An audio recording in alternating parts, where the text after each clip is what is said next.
kickboxing is the best. It's better than kung fu, karate, and those other things.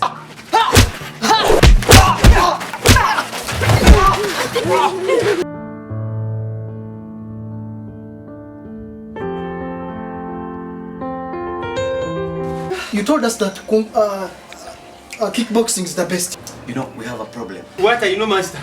You can't even defeat him.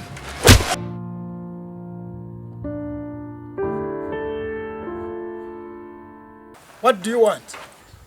Want you to take back your Shaolin Kung Fu back to China. This is Uganda. Do you know the reason why we practice Kung Fu? This is to kick your ass. Go back to Shaolin Temple. Come on, kick.